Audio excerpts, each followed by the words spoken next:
Tian Qilang, from the collection Strange Stories from a Chinese Studio, is a story that illustrates the principle of repaying kindness.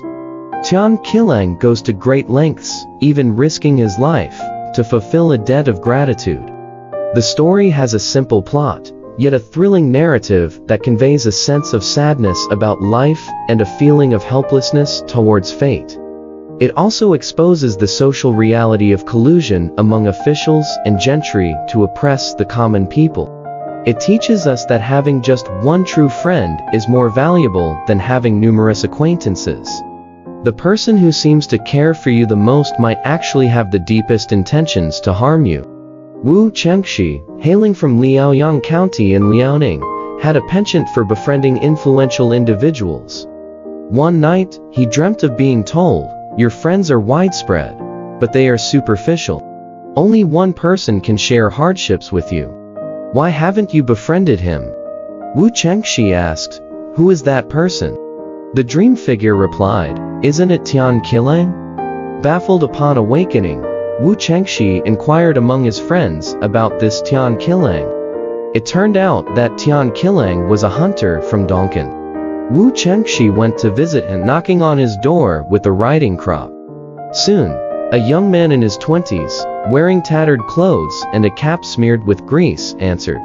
This was Tian Qilang. Wu Chengxi introduced himself, pretending to be unwell, and requesting a place to rest temporarily. He asked if Tian Qilang was indeed Tian Qilang, and the young man confirmed it. Wu Chengxi entered, observing the dilapidated buildings supported by wooden poles. Inside a small room, he saw pelts of tigers and wolves hanging on the pillars, without any chairs or stools. Tian Qilang gestured for Wu Chengxi to sit on a tiger pelt, which he did. They engaged in conversation, and Wu Chengxi found Tian Qilang's words to be sincere, and liked him immediately. He gifted Tian Qilang some silver, but Tian Qilang refused to accept. Wu Chengxi insisted, and Tian Qilang eventually took the silver, intending to inform his mother. Not long after, he returned the silver, firmly declining. Wu Chengxi tried multiple times, but Tian Qilang persisted in refusing. Tian Qilang's mother, appearing aged and stern, came out and rebuked Wu Chengxi for wanting her only son to serve a guest. Feeling ashamed, Wu Chengxi left. On his way home, Wu Chengxi pondered over the meaning of the situation. One of Tian Qilang's servants overheard the conversation between Wu Chengxi and Tian Qilang's mother and informed Wu Chengxi. Tian Qilang had taken the silver to his mother, who advised, "I saw ominous lines on the guest's face, foretelling potential calamities. Don't you know the saying, when receiving kindness, consider the recipient's suffering. When repaying kindness, act promptly. The rich repay with wealth, the poor repay with righteousness. Gaining favors for no reason isn't auspicious. It might lead to a death in return." Wu Chengxi, upon hearing this, admired Tian Qilang's wisdom and was even more enamored with him. The next day, Wu Chengxi invited Tian Qilang, who declined. Wu Chengxi went to Tian Qilang's home and sat, pretending to need alcohol. Tian Qilang personally poured wine for him and served venison, displaying great hospitality.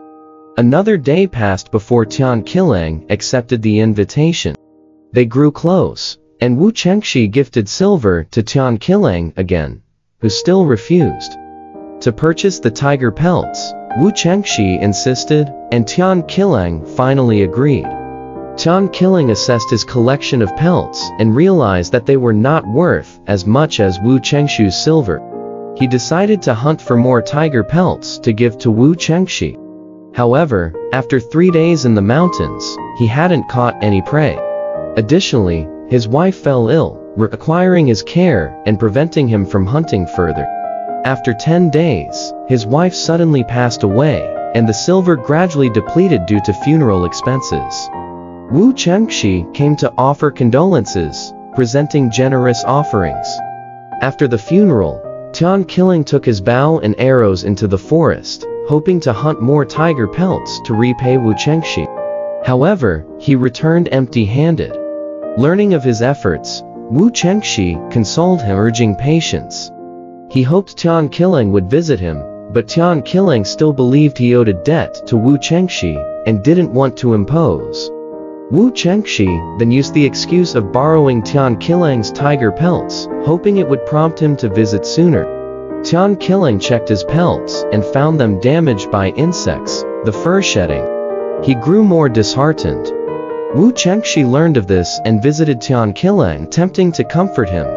He suggested borrowing the pelts even if they were damaged. Tian Qilang agreed, and Wu Chengxi left with the pelts, inviting Tian Qilang to accompany him. Although Tian Qilang initially refused, he eventually decided to go. Wu Chengxi locked the gate, preventing Tian Qilang from leaving. Guests and servants commented that Tian Qilang dressed poorly, implying that Wu Chengxi had befriended undesirable people. Yet Wu Chengxi treated Tian Qilang with more attention and care than his other guests. Wu Chengxi even changed Tian Qilang's clothes, which he resisted. Wu Chengxi then devised a plan, swapping Tian Qilang's clothes while he slept. Tian Qilang's sons later returned the clothes to Wu Chengxi, following their grandmother's instructions. Wu Chengxi joked that the old clothes had been used to make insoles. From then on, Tian Qilang frequently gifted Wu Chengxi rabbits and deer. However, when Wu Chengxi invited him, Tian Qilang refused to come. Nonetheless, Wu Chengxi continued to treat him generously. On Wu Chengxi's birthday, the house was full of guests and servants, with a shortage of rooms. Wu Chengxi and Tian Qilang shared a small room, and 3 servants slept beneath the bed on straw. As midnight approached, the servants fell asleep, while Wu Chengxi and Tian Qilang continued talking. Suddenly, Tian Qilang's knife jumped out of its sheath, making a metallic clang and emitting a brilliant light. Startled, Wu Chengxi asked why. Tian Qilang asked who the people sleeping under the bed were. Wu Chengxi replied, "They are servants." Tian Qilang said, "There must be bad people among them." Wu Chengxi inquired why he thought so. Tian Qilang explained that the knife, acquired from a foreign land, had killed countless without leaving a trace. It had been used for generations and reacted when near wicked individuals. Tian Qilang advised Wu Chengxi to befriend gentlemen and distance himself from scoundrels to avoid calamities. Wu Chengxi agreed. Tian Qilang remained despondent and couldn't sleep. Wu Chengxi consoled him, saying that fate determined one's blessings and misfortunes, so there was no need to worry. Tian Qilang replied that he wasn't afraid of anything, as long as his mother was alive. Wu Chengxi lamented the situation. Tian Qilang explained that he didn't fear his own life, but was concerned for his mother's well-being. Wu Chengxi sympathized, and Tian Qilang requested to thank him. Tian Qilang's mother had advised him, when it's a small favor, express gratitude, but for a great favor, don't thank. Despite his mother's advice, Tian Qilang visited Wu Chengxi. They conversed, and Wu Chengxi expressed his respect for Tian Qilang's honesty. After this, Tian Qilang frequently stayed at Wu Chengxi's house for several days. He accepted Wu Chengxi's gifts without hesitation, and no longer refused or spoke of repaying the debt. Coincidentally, on Wu Chengxi's birthday, Tian Qilang came to visit. He gifted Wu Chengxi a deer he had hunted, and Wu Chengxi invited him to stay for 3 days. However, Tian Qilang firmly declined. Wu Chengxi locked the courtyard gate to prevent Tian Qilang from leaving, causing speculation among the guests. Despite Tian Qilang's rustic appearance, Wu Chengxi treated him with more care than others. The servants talked about Wu Chengxi's unconventional friendship. Tian Qilang's clothes were simple, and he was honest, which endeared him to Wu Chengxi. Wu Chengxi replaced Tian Qilang's clothes and, when confronted, lied that Tian Qilang's son had brought them as a gift. Tian Qilang continued to send hunted animals to Wu Chengxi, but he never visited again. One day, when Wu Chengxi arrived at Tian Qilang's house, he was Informed that Tian Qilang had killed someone during a dispute over a leopard, he had been apprehended and imprisoned. Wu Chengxi rushed to the authorities and learned that Tian Qilang was incarcerated. When Wu Chengxi saw him, Tian Qilang remained silent. Wu Chengxi offered silver to the magistrate and provided a substantial sum to the deceased's family. After more than a month, Tian Qilang was released. Tian Qilang's mother said, "Your life was granted by Wu Gongzi Wu Chengxi, not something I can withhold. May Gongzi have a peaceful and calamity-free life. That would be my son's blessing." Tian Qilang intended to thank Wu Chengxi, but his mother advised him not to, explaining that small favors should be acknowledged, but great favors shouldn't be repaid. Despite this, Tian Qilang visited Wu Chengxi and received comforting words. Their friendship grew stronger. Tian Qilang's despondency remained, and he could not sleep at night. Wu Chengxi consoled, reminding him that fate determined fortune and misfortune. Tian Qilang mentioned that he wasn't afraid of anything except his mother's presence. Wu Chengxi lamented the situation, and Tian Qilang explained that his mother was the reason for his worries. Wu Chengxi remarked on the tragic turn of events. Tian Qilang said he wasn't concerned about himself, but about his mother. Wu Chengxi expressed his sympathy. The three under the bed were Liner, favored by Wu Chengxi, a young servant, and Li Ying, who often argued with Wu Chengxi. That night, Wu Chengxi pondered and suspected that the bad person must be Li Ying. The next morning, he called Li Ying and kindly dismissed him. Wu Chengxi's eldest son, Wu Shen, married a woman named Wang. One day, while Wu Chengxi was out, his new daughter-in-law, Wang, saw the vibrant chrysanthemums in his courtyard and assumed no one would be there, so she decided to pick some. Liner suddenly appeared and harassed her. Wang tried to escape, but Liner forcefully took her into the house. Wang screamed, resisted, and her face turned pale, while her voice grew hoarse. Upon hearing this, Wu Shen rushed in, and Liner let go and fled. When Wu Chengxi returned and learned about the incident, he was furious.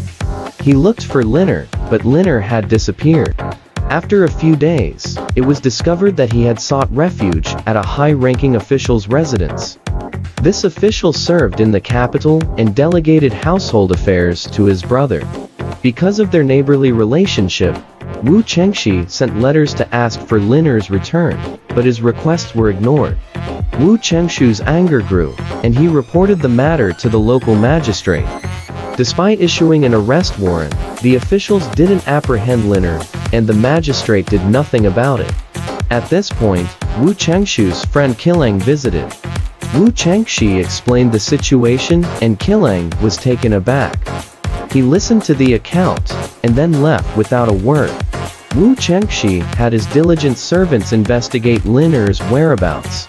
When Liner returned home one night, the servants captured him and brought him to Wu Chengxi.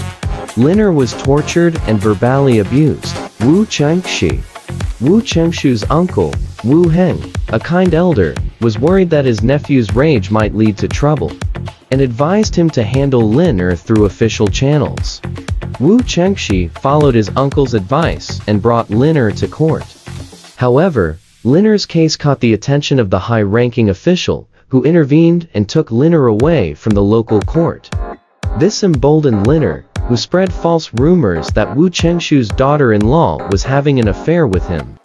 Unable to resolve the situation, Wu Chengxi was filled with rage and frustration. He confronted the official at his residence, shouting in anger. The neighbors persuaded him to leave, and he reluctantly did so. The following day, a family member reported that Liner's dismembered body had been found in the wild. Wu Chengxi was shocked and relieved by the news. He later learned that he and his uncle were being accused of murder by the official's family. They were summoned to court, but the local magistrate refused to listen to their defense. Wu Chengxi passionately denied the murder allegations and admitted to insulting the official, but denied implicating his uncle. In a tragic turn of events, Wu Heng died from the beating before his case was resolved. With his uncle's death, Wu Chengshu's anger and despair grew. He was arrested and condemned, and despite his pleas, the magistrate remained indifferent. Wu Chengshu's grief was compounded when he discovered that his uncle's body was handed over to the official's family. Filled with sorrow and fury, he carried his uncle's body home. His attempts at seeking justice seemed futile. He wanted to consult with his friend Qilang, but Qilang had been absent throughout these events. Wu Chengxi couldn't understand why Qilang had distanced himself. He even suspected that Qilang might have been the one to kill Liner. However, he questioned why Qilang hadn't discussed this with him if he truly had committed the act. Wu Chengxi sent people to inquire about Qilang's whereabouts, only to find that the Tian family's home was locked and deserted. One day, the high-ranking official's brother was in the county office, engaged in negotiations with the magistrate. As they conversed, a woodcutter approached with a bundle of firewood and suddenly pulled out a knife, lunging at the official and his brother. The official's brother tried to block the attack with his hands, but lost his wrist and was beheaded. The magistrate fled in fear. The woodcutter continued searching, but the servants closed the office doors, shouting for help. The woodcutter took his own life with the knife. The officials confirmed the woodcutter's identity as Qilang. The magistrate returned to the scene and found Qilang's body lying in a pool of blood, still gripping the knife. Just as the magistrate was about to examine the scene more closely, Qilang's body suddenly jumped up, beheaded the magistrate, and then collapsed again. The officials sent people to capture Qilang's mother and son, but they had already escaped days earlier. Upon learning of Qilang's death, Wu Chengxi rushed to the scene and mourned him. Enemies alleged that Wu Chengxi had instigated Qilang's actions. Wu Chengxi resorted to selling his possessions and bribing those in power to avoid punishment. Qilang's body remained in the wilderness for over a month, guarded by birds and dogs. Wu Chengxi retrieved Qilang's body and gave him a proper burial. Qilang's son, who had taken the name Tong and drifted to Dengzhou, eventually became a soldier and rose in rank. When he returned to Liaoyang, Wu Chengxi was already in his 80s. Together, they found Qilang's grave.